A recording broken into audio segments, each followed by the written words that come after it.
Les héroïnes ordinaires de plus de 50 ans. Les héroïnes ordinaires de plus de 50 ans.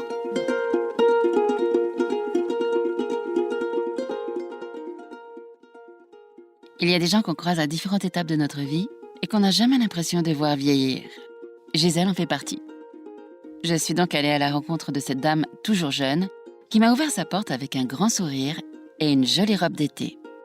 Elle m'a raconté 2-3 choses à elle et j'ai aimé sa façon de se décrire comme une amoureuse de la vie, sa soif de vivre et sa façon de toujours aller de l'avant, en expérimentant différentes choses.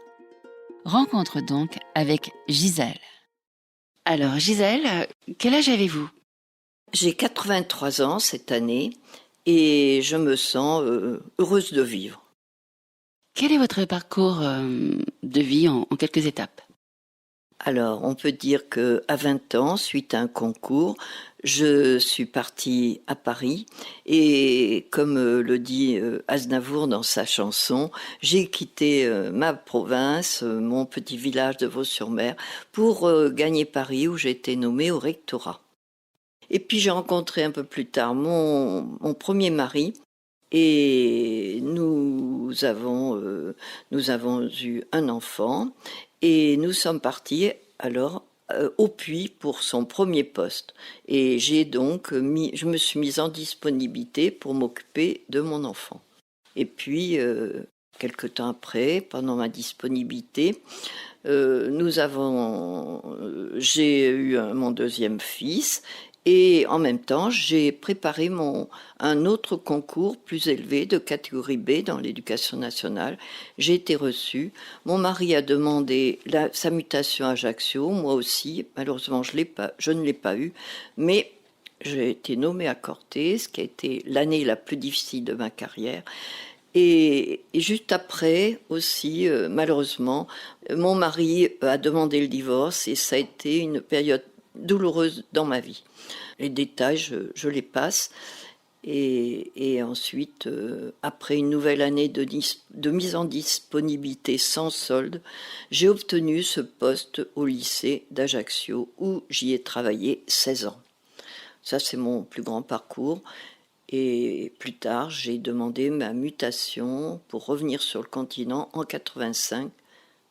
Voilà, je peux résumer ainsi le début de ma vie. À cette période, alors que je commençais à déprimer, j'ai eu la chance de découvrir l'homéopathie et l'acupuncture. C'était en 1971.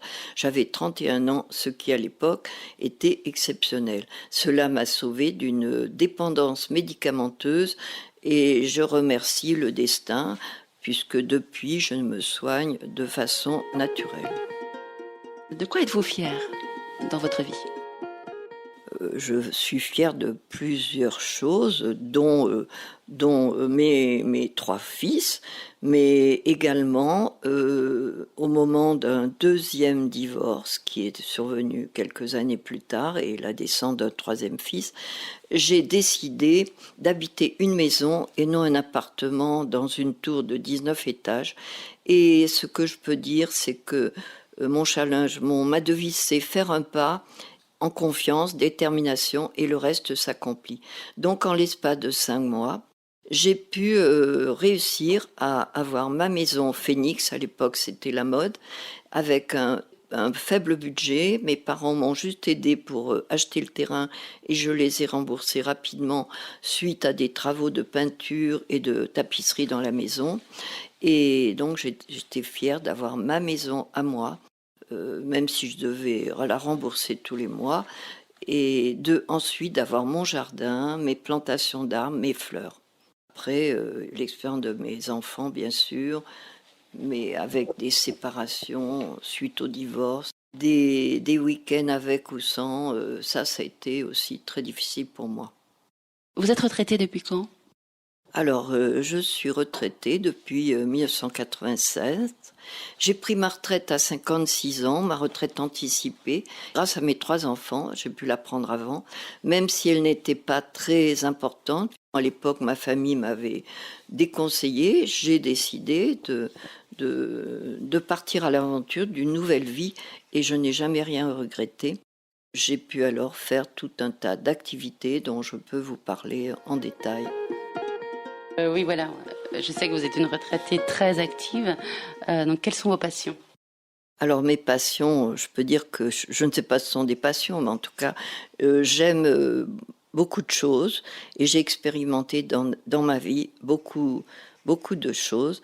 Et déjà, à ma retraite, j'ai commencé une formation en soins palliatifs à Toulouse, ASP, et qui m'a permis d'apprivoiser la mort, d'aller à l'hôpital du coin ou à domicile pour accompagner des personnes qui en ont besoin. Ensuite, j'ai eu beaucoup d'autres expériences. Je me suis mise au massage sensitif, entre autres. J'ai donné quelques soins pendant quelques temps. Et ça, j'ai découvert le massage sensitif à l'espace du possible, Jardiner c'est possible, à Méché, près de Royan, où j'étais bénévole alors en activité Brain-Gene, qui fait partie de la kinésiologie et dont j'avais aussi fait une formation. Et là, j'ai découvert donc d'autres activités, dont la danse évolutive que j'ai pratiquée plus tard, également d'autres activités de impro clown entre autres, pour rire. Et puis aussi, j'avais oublié, mais pendant que j'étais à Ajaccio, 16 ans, je m'étais inscrite à 2 chorales, dont une chorale corse, et j'ai découvert à ce moment-là l'âme corse, et j'apprécie toujours d'aller en Corse, encore maintenant. Et vous avez une relation particulière aussi aux arts plastiques?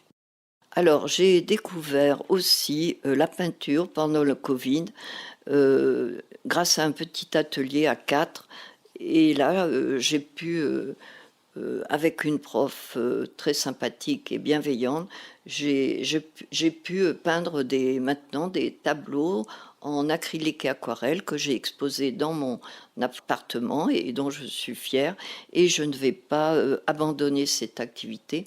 J'ai d'autres idées, par contre, pour l'avenir, c'est que je voudrais laisser une trace de mon expérience de vie à mes enfants et j'ai envie d'écrire un livre pour parler des moments importants de ma vie et je vais m'inscrire à la rentrée à un cours d'écriture, atelier d'écriture. Super. Est-ce que vous avez été grand-mère? Oui, j'étais je pense, une bonne grand-mère puisque je me suis occupée des 2 enfants de mon fils aîné à 5 kilomètres d'ici. Je m'en occupais tous les mercredis à l'époque. Et puis, je suis restée en très bonne relation avec mes petits-enfants puisqu'ils sont maintenant étudiants et que nous nous voyons régulièrement. J'étais donc très appréciée. Par contre, je n'ai pas pu, par rapport aux enfants de mon fils en Nouvelle-Calédonie, ils étaient beaucoup trop loin. Il a 3 enfants et malheureusement aussi, ce fils-là, nous a quittés en 2015. Il avait 48 ans. Ça a été la plus grande épreuve de ma vie et ces 3 enfants, je suis en relation avec eux, mais par Skype, ce qui est quand même difficile. Et j'ai maintenant aussi 2 arrière-petits-enfants de 6 ans et 1 an et nous restons en lien, mais de loin, ce qui est tout de même pas facile pour une grand-mère. Qu'est-ce que la vieillesse vous a apporté? La vieillesse m'a apporté une certaine confiance en moi que je n'avais pas beaucoup plus jeune. J'étais une femme plutôt réservée et timide. Et au fil des ans, grâce à diverses activités et ateliers de développement personnel, j'ai regagné ma confiance. Mais maintenant, à mon âge, je n'ai plus peur de m'exprimer.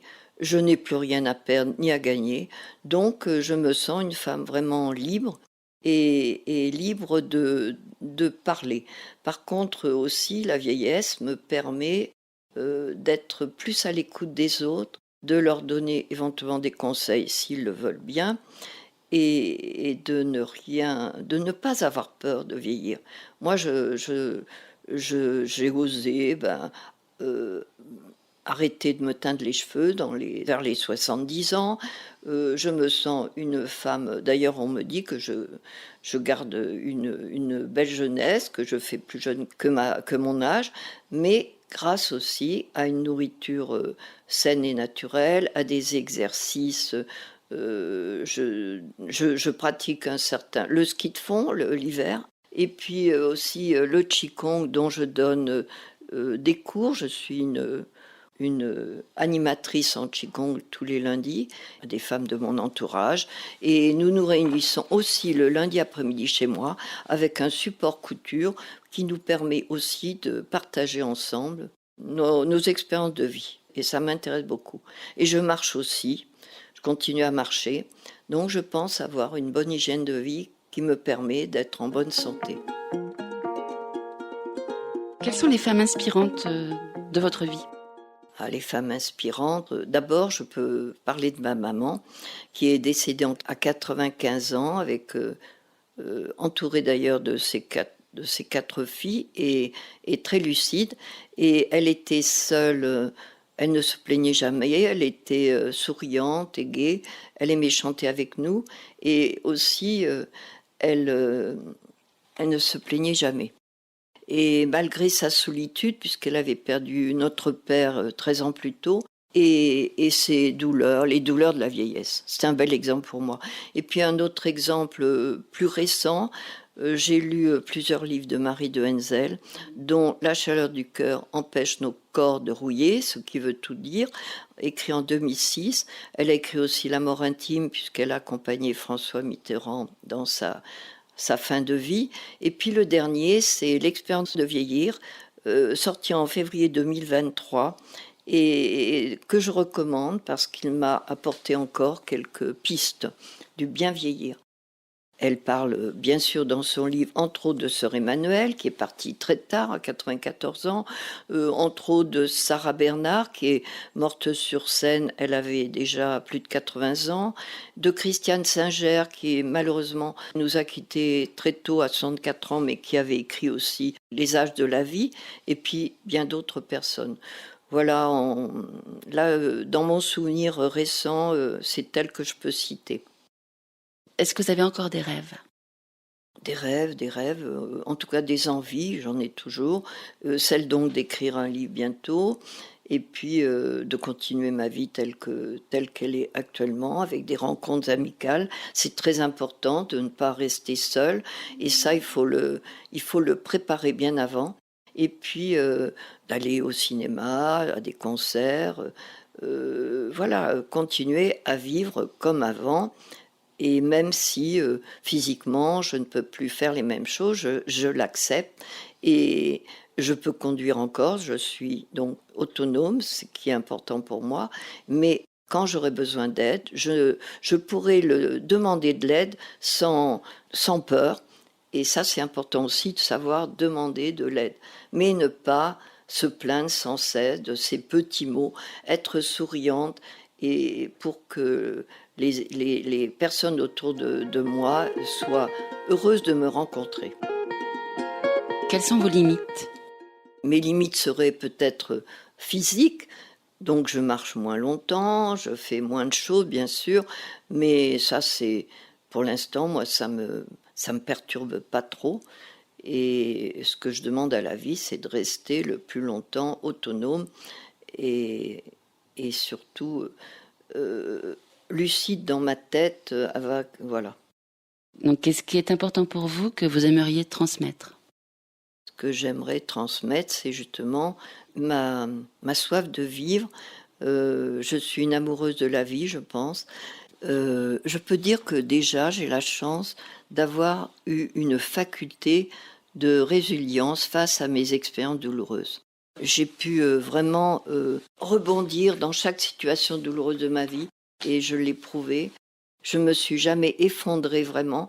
Dès que j'avais un problème grave ou important, je rebondissais dans une activité et ça m'a permis d'être ce que je suis actuellement. C'est-à-dire une personne, je pense, agréable et qui a beaucoup d'amis, de connaissances et qui a envie de vivre encore quelques années pour transmettre mes expériences et sans peur de l'avenir. Gisèle, je crois que la spiritualité est une chose importante pour toi.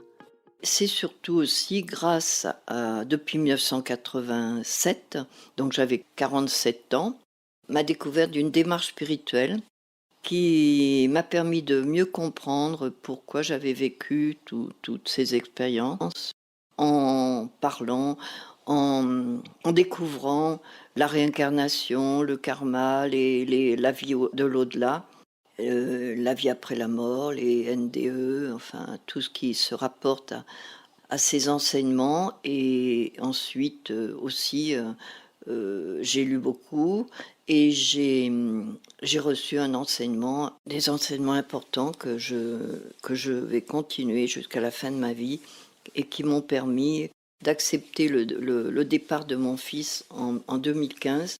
Et donc cela m'a beaucoup aidé et je garde maintenant une grande envie, une joie de vivre, euh, parce que je crois à mon destin et je sais que je n'ai pas encore terminé et que j'ai encore beaucoup de choses à transmettre, je pense.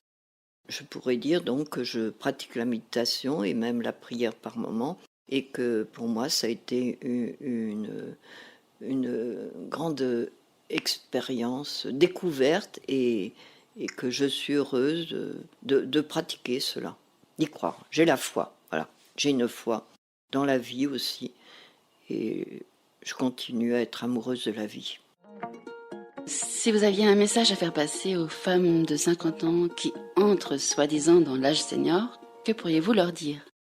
Alors, chère femme de plus de 50 ans, n'ayez pas peur surtout. Par mon exemple, vous pourriez voir que je suis heureuse maintenant, encore plus qu'avant, j'ai confiance en moi et j'ai envie de vivre encore, même si physiquement je ne pourrais plus faire les mêmes choses, mais on peut aussi continuer à lire, à écrire et puis à parler, chanter. Tout ça, c'est encore possible. Et transmettre un message d'amour. Moi, je crois que j'aime la vie, mais j'aime les gens, et ça, c'est important. Et n'ayez pas peur des rides. On peut aussi ne plus teindre ses cheveux. C'est très joli, les femmes qui ont des cheveux blancs. Il suffit d'avoir une jolie petite coupe, et puis voilà, se maquiller un peu. Et on peut être toujours attirante parce que les rides, c'est l'expression du visage, de ce qu'on a vécu. Un visage tout lisse après une opération esthétique, à mon sens, on ne ressent plus rien par rapport à ces visages-là. Voilà mon sentiment de femme de 83 ans. J'ai juste une autre question. Est-ce que vous avez senti un petit peu des fois des discriminations en tant que femme qui vieillit? La première fois, oui, ça m'est arrivé. Un homme avec qui je sortais m'a dit un jour: «Oh ben non, tu es trop âgé maintenant pour moi». Il avait 10 ans de moins. Bon, sur le moment, ça m'avait fait un certain choc et puis après je l'ai accepté, j'ai compris et puis, ça m'est arrivé plus tard d'avoir d'autres relations avec des hommes plus jeunes qui m'ont au contraire, bien appréciée. Alors je pense que là, pour moi, il n'y a pas vraiment d'âge, ça dépend de ceux qu'on rencontre et après tout, moi, pourquoi pas, une rencontre, mais qui sera affective surtout, de tendresse, de partage et ça, c'est aussi, la vie. Est-ce qu'il y aurait quelque chose que tu voudrais rajouter par rapport à cette interview? Par rapport à la vieillesse, je n'ai pas peur et surtout, je sais que j'ai 2 fils qui s'occuperont de moi, qui d'ailleurs, le font déjà et que je serai bien entourée. Ça, c'est important d'être bien entourée, quand on prend de l'âge et malheureusement, il y a des personnes qui se retrouvent seules. Il faut déjà préparer sa vieillesse pour être bien entouré à la fin, en favorisant, les amitiés ou les rencontres familiales. Merci Gisèle. C'est sur ces mots que se referme ce podcast. Ayons la soif de vivre autant que possible. Vous pouvez retrouver ce podcast sur toutes les plateformes de Apple Podcasts, Deezer, Spotify, YouTube, etc. Si vous souhaitez contribuer au développement de ce podcast, n'hésitez pas à le partager ou à participer à ma cagnotte Ulule. Il y a un lien dans l'intro écrite.